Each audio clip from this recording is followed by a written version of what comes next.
The autumn wind howled across the Colorado Territory, carrying with it the promise of an early winter that would test the resolve of even the most seasoned frontiersman. Sam Mackenzie pulled his wool coat tighter as he approached his weathered barn, the structure creaking and groaning under the assault of the relentless gusts. At 52, Sam had the weathered hands and sun-lined face of a man who had spent 3 decades carving a life from the unforgiving wilderness. His ranch, the Double M, sat in a valley 20 miles north of the small settlement of Cedar Falls. It was October 1881, and tensions between the Apache tribes and white settlers had been escalating for months. The recent capture of the Apache leader Geronimo had done little to ease the fear that gripped the isolated homesteads scattered across the territory. Sam's boots crunched on the frost-covered ground as he reached for the barn door's heavy wooden latch. His morning routine had remained unchanged for years. Check the livestock, repair whatever the wind had damaged overnight, and prepare for another day of the endless work that frontier life demanded. His wife Martha had passed 2 years ago from pneumonia, and their only son had died in the Civil War. The solitude that had once been bearable now felt like a weight pressing down on his shoulders. As he pulled open the barn door, expecting to be greeted by the familiar sounds of his horses and the few head of cattle he kept there during harsh weather, Sam froze. In the dim light filtering through the wooden slats, he could make out 2 small figures huddled in the far corner of the barn, partially hidden behind a stack of hay bales. His first instinct was to reach for the rifle he always carried, but something in the scene before him made him pause. The larger of the 2 figures, a boy who couldn't have been more than 12 years old, was sitting protectively over what appeared to be a smaller child. The boy's dark eyes, filled with a mixture of fear and defiance, locked onto Sam's face with an intensity that spoke of desperate courage. Sam's weathered hand slowly lowered the rifle as he took in the full scope of what he was seeing. The boy was clearly Apache, his long black hair matted with dirt and his traditional clothing torn and stained. His thin frame spoke of days, perhaps weeks, without proper food. But it was the smaller figure that made Sam's heart clench with a pain he hadn't felt since burying his own son.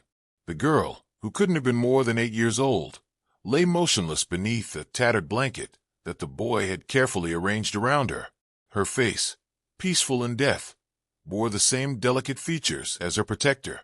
Even in the dim light, Sam could see that she had been gone for some time. "Easy there, son," Sam said softly, his voice carrying the gentle tone he had once used with frightened animals. "I'm not going to hurt you." The boy's response was immediate and fierce. Despite his obvious weakness, he positioned himself more firmly between Sam and his sister's body, his small hands gripping what appeared to be a broken knife handle. His words came in rapid Apache, the meaning clear even to Sam's untrained ear. This was a warning, a promise that he would fight to protect his sister even in death. Sam slowly set his rifle against the barn wall and raised his hands, showing that he meant no harm. "I understand, boy. I understand." He kept his voice low and calm, the same tone he had used years ago when his own son had been frightened by thunderstorms. The boy's eyes never left Sam's face, but the rancher could see the exhaustion pulling at the child's small frame. How long had he been here? How long had he been maintaining this vigil over his sister's body, refusing to leave her even in death? Sam's mind raced back to the stories he had heard in town about Apache raids and military retaliation.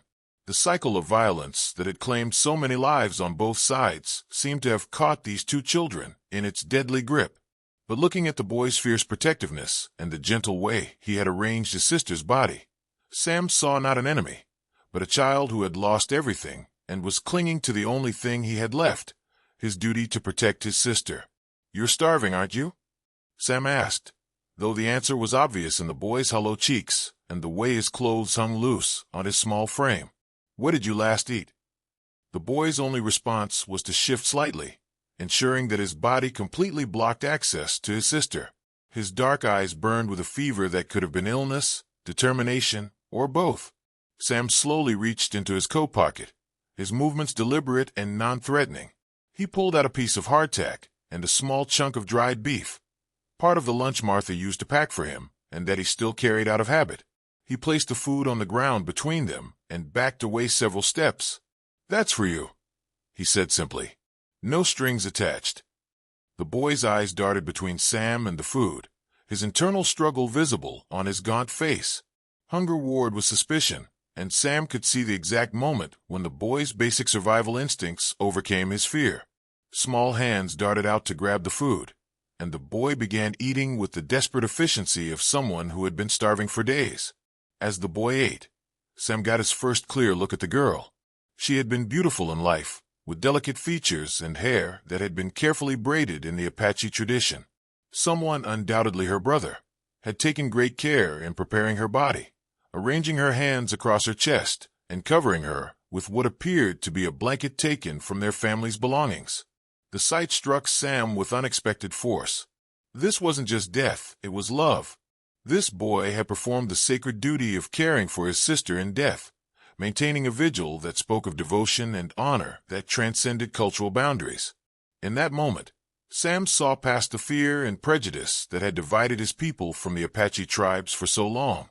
"What's your name, son?" Sam asked gently, settling himself cross-legged on the barn floor to appear less threatening. The boy looked up from his food, his dark eyes studying Sam's face with the intensity of someone trying to determine whether this man could be trusted. After a long moment, he spoke a single word in Apache, then repeated it in heavily accented English. "Chayton." "Chayton," Sam repeated, trying to pronounce it correctly. "That's a good name. I'm Sam Mackenzie. This is my ranch, my barn you've been staying in." Chayton's eyes flicked around the barn, taking in the horses, the tools, the evidence of Sam's life and work. For the first time, his expression showed something other than fear or defiance. It showed curiosity, and perhaps a hint of respect for the man who had built this life from nothing. "How long have you been here?"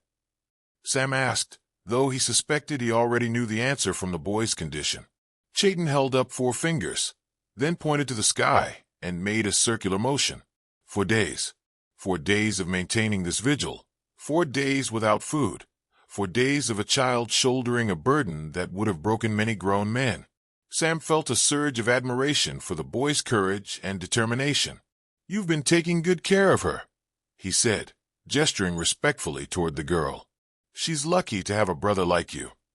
For the first time, Chayton's rigid posture softened slightly. The compliment seemed to touch something deep within him, and Sam caught a glimpse of the grief and exhaustion that the boy had been hiding beneath his fierce exterior. "She was sick," Chayton said in halting English, his voice barely above a whisper. "Our village attacked. Soldiers came. We ran, but she was too weak. I could not save her." The simple words carried the weight of a tragedy that Sam could barely comprehend.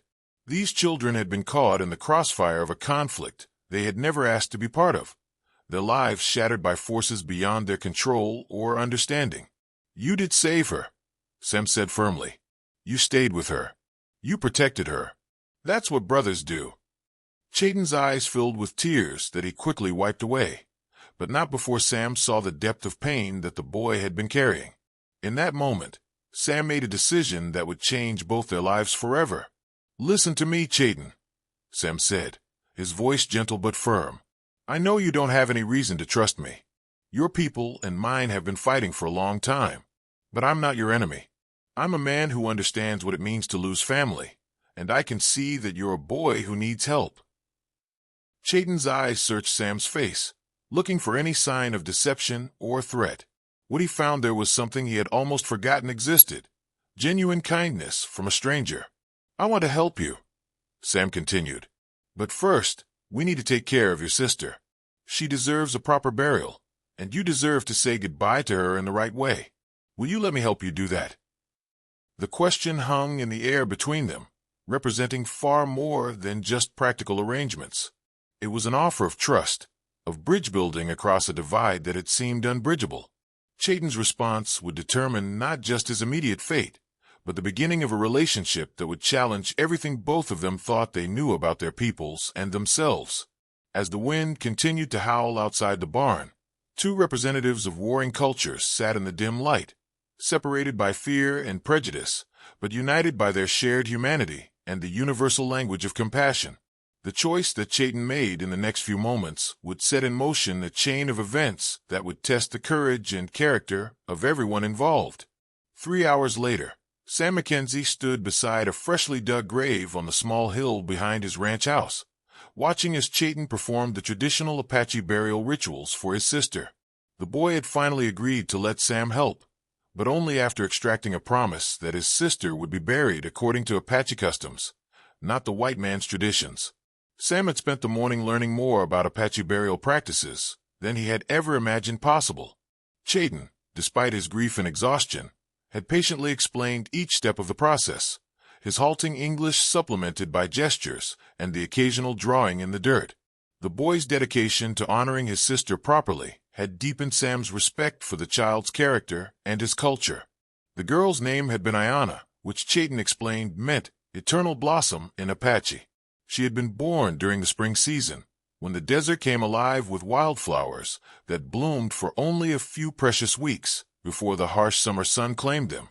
Looking at her peaceful face, Sam could see why her parents had chosen such a name. She liked to sing, Chayton said quietly as he arranged small personal items around his sister's body. Our grandmother taught her the old songs, the ones that tell stories of our people. She said Ayanna had the voice of the mountain spirits. Sam watched as the boy placed a small wooden doll beside his sister, something he had clearly treasured and saved despite their desperate flight from their village. The gesture was so tender, so filled with love, that Sam had to look away for a moment to compose himself. She would have liked you, Chayton continued, his voice growing stronger. You have kind eyes. She always noticed people's eyes, said they told the truth when words did not. The burial ceremony took nearly 2 hours, with Chayton singing softly in Apache, while Sam stood respectfully to one side. The boy's voice, thin from hunger and exhaustion, carried a haunting beauty that seemed to echo across the valley. Sam didn't understand the words, but he understood the emotion behind them, grief, love, and the desperate hope that somehow, somewhere, his sister's spirit would find peace. When the ceremony was complete, Chayton collapsed to his knees beside the grave, his small body finally succumbing to the exhaustion and grief he had been fighting for days. Sam moved quickly to catch him before he could fall, lifting the boy's slight frame with ease. Come on, son, Sam said gently. Let's get you inside. You need food and rest. For the first time since Sam had discovered them in the barn, Chayton offered no resistance. The completion of his sister's burial had released something in him, and he allowed Sam to carry him toward the ranch house. Like the child, he was beneath his fierce exterior. The Mackenzie ranch house was modest but comfortable, built from local stone and timber that had weathered to a warm, welcoming gray. Sam had built it himself during the first years of his marriage, dreaming of the family he and Martha would raise within its walls. Now, as he carried Chayton across the threshold, he felt a stirring of purpose that had been absent since Martha's death. Sam settled Chayton in a chair beside the kitchen table and began preparing a proper meal. The boy watched his movements with the alertness of someone who had learned to constantly assess potential threats, but there was also curiosity in his gaze. The ranch house was unlike anything in his experience, filled with books, photographs, and the accumulated possessions of a settled life. This was my wife's favorite room, Sam said as he worked, somehow knowing that conversation would help ease the boy's anxiety. She used to stand right here every morning, looking out that window while she made coffee. Said she could see the whole valley from here, and it made her feel like she was watching over everything. Chayton's eyes moved to the window, taking in the view of the valley spread out below them. She died, he asked quietly. 2 years ago, Sam replied, not trusting himself to say more. Pneumonia. The winter was hard that year. The boy nodded with the understanding of someone who had experienced loss far too young. My mother died when soldiers came to our village the first time. My father tried to protect us, but there were too many. Only Ayanna and I escaped. Sam felt his throat tighten at the matter-of-fact way Chayton recounted his family's destruction. How many families on both sides had been torn apart by this cycle of violence and revenge? How many children had been orphaned? How many parents had lost their children to a conflict that seemed to have no end? I'm sorry, Sam said simply. No child should have to go through what you've been through. Chayton was quiet for a long moment, his dark eyes studying Sam's face. "You are different from other white men," he said finally. "The soldiers who came to our village, they did not see us as people. They saw us as animals to be destroyed." Sam placed a bowl of hot stew in front of Chayton, along with fresh bread and milk. The boy's eyes widened at the abundance, more food than he had seen in weeks. "Not all white men are soldiers," Sam said. "Just like not all Apache are warriors. Most of us are just trying to survive, to protect our families and live in peace." As Chayton ate, Sam found himself studying the boy's face, looking for clues about his background and experiences. Despite his ordeal, there was an intelligence in Chayton's eyes that spoke of a good mind and careful observation. His English, while limited, was clear and showed that he had been exposed to the white man's language before his family's destruction. "Can you read?" Sam asked, gesturing toward the books that lined the shelves in the adjoining room. Chayton shook his head. "My father said the white man's markings were not for our people, but I always wondered what they meant." Sam felt a spark of an idea forming. "Would you like to learn? I have books here, and plenty of time to teach you." The boy's eyes lit up with interest, then quickly grew wary. "Why would you want to teach me? I am Apache. Your people and mine are enemies." "Because," Sam said carefully, "I think maybe it's time for that to change. You're not my enemy, Chayton. You're a boy who needs help. And maybe, just maybe, you can help me understand your people better. Maybe understanding is the first step toward peace." Chayton considered this proposition while he continued eating. Sam could see the boy's sharp mind working through the implications, weighing the risks and benefits of trusting this white rancher who had shown him unexpected kindness. "What about the soldiers?" Chayton asked. "If they find me here, they will kill me, and they will kill you for helping me." It was a valid concern, and Sam had been thinking about it since the moment he had discovered the boy in his barn. The military authorities in the territory were conducting an aggressive campaign against the Apache tribes, and harboring an Apache child, even an orphaned one, would be seen as an act of treason by many. "The nearest military post is 50 miles away," Sam said. "I don't get many visitors out here, especially not in winter. And if anyone does come around, we'll figure out how to handle it." Chayton finished his meal and leaned back in his chair, his stomach full for the first time in days. The food and warmth of the kitchen were having their effect, and Sam could see the boy struggling to stay awake. "There's a spare room upstairs," Sam said. It was going to be for my son, before he died in the war. You can stay there as long as you need to." The offer hung in the air between them, representing far more than just a place to sleep. It was an offer of sanctuary, of acceptance, of a chance for Chayton to be a child again instead of a warrior, fighting for survival. "I do not have anything to give you in return," Chayton said, his voice heavy with exhaustion and the weight of Apache pride. "You don't need to give me anything," Sam replied. "But if you want to, you can help me with the ranch work. I could use an extra pair of hands, and you look like you're not afraid of hard work." A small smile crossed Chayton's face, the first Sam had seen from him. "My father taught me to work with horses. He said I had the gift for speaking with them." "Then we'll get along just fine," Sam said, standing up from the table. "Come on, let's get you settled. Tomorrow we can start figuring out how to make this work." As Sam led Chayton upstairs to the spare room, he couldn't help but wonder what he had gotten himself into. Taking in an Apache child during a time of war was dangerous, potentially deadly. But looking at the boy's exhausted face and remembering the fierce love he had shown for his sister, Sam knew he had made the right choice.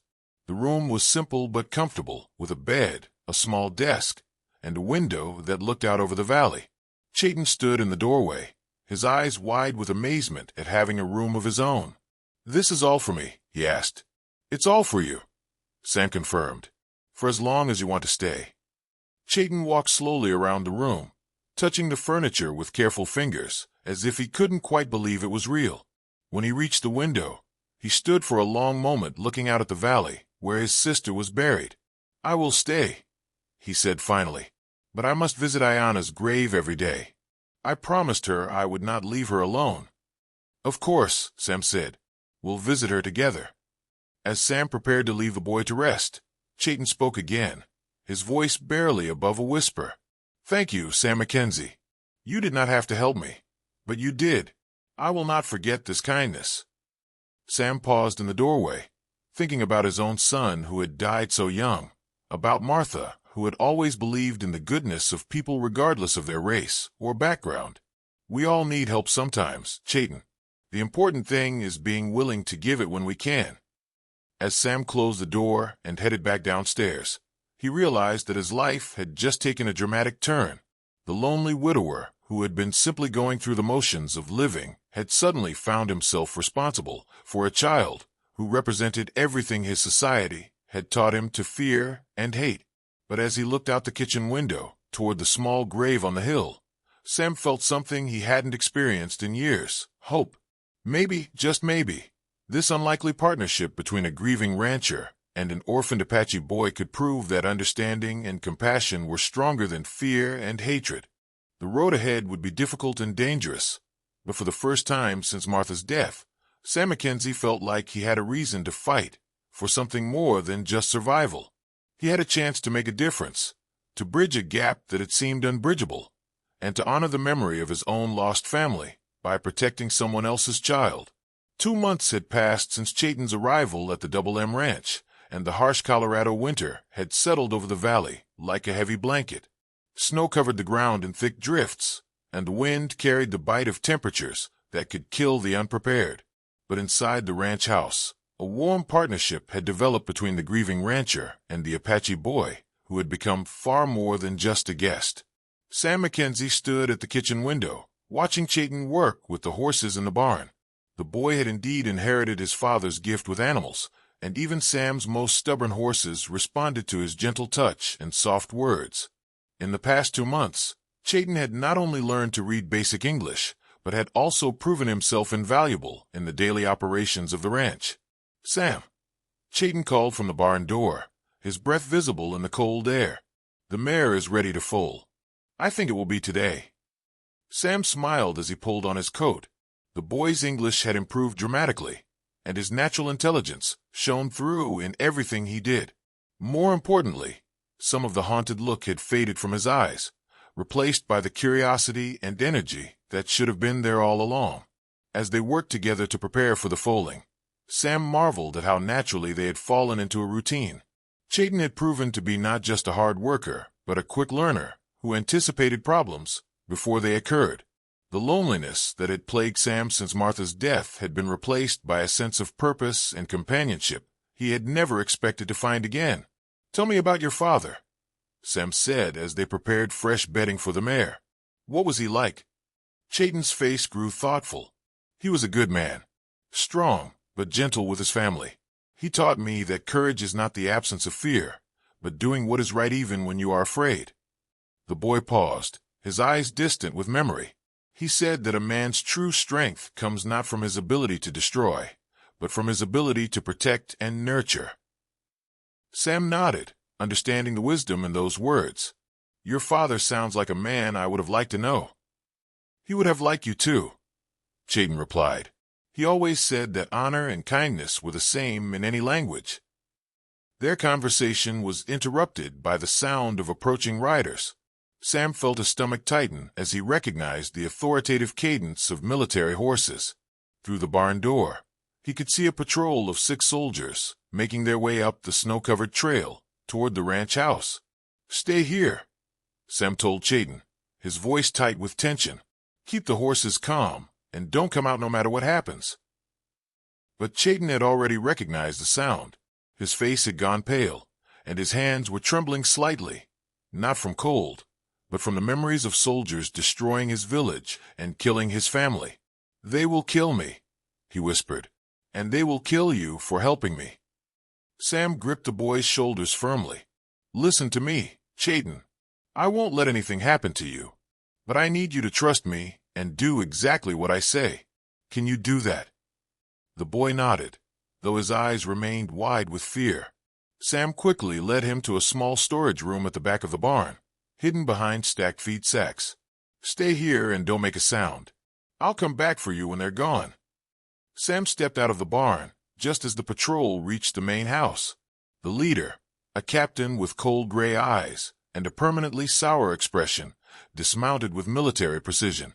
Sam recognized him from previous encounters, Captain James Morrison, a man who had built his reputation on his ruthless efficiency in dealing with the Apache problem. "Mr. Mackenzie," the captain said, his voice carrying the tone of someone accustomed to being obeyed without question. "We're conducting a search of all ranches in the area. We have reports of Apache raiders in the vicinity." Sam kept his expression carefully neutral. "I haven't seen any Apache, Captain. Just been dealing with my livestock and trying to survive the winter." Captain Morrison's eye swept over the ranch buildings with the thoroughness of a man looking for trouble. "We have reliable information that at least one Apache child escaped the last raid on their village. A boy, approximately 12 years old. He would likely be starving and desperate." "Like I said, I haven't seen anyone," Sam replied evenly. "You're welcome to search if you feel it's necessary." The captain's smile was cold and calculating. "Oh, I intend to, Mr. Mackenzie. But first, let me remind you that harboring Apache fugitives is considered an act of treason against the United States government. The penalty for such actions is death." Sam felt his blood run cold, but he kept his voice steady. "I understand the law, Captain. I'm a loyal citizen who served his country faithfully." "See that you remember that," Morrison said, signaling his men to begin their search. "Sergeant Williams, take 2 men and search the house. Corporal Davis, you and Private Johnson check the barn and outbuildings. I want every inch of this place examined." As the soldiers began their systematic search, Sam found himself thinking about Chayton hidden in the barn. The boy had been through so much already, losing his parents, watching his sister die, struggling to survive in a hostile world. The thought of him being discovered and killed by these soldiers filled Sam with a protective fury he hadn't felt since his own son had been threatened years ago. "You know, Mackenzie," Captain Morrison said conversationally as they watched the search, "I've been thinking about you lately. Living out here all alone, no family, no close neighbors. It would be easy for a man in your position to start sympathizing with the enemy.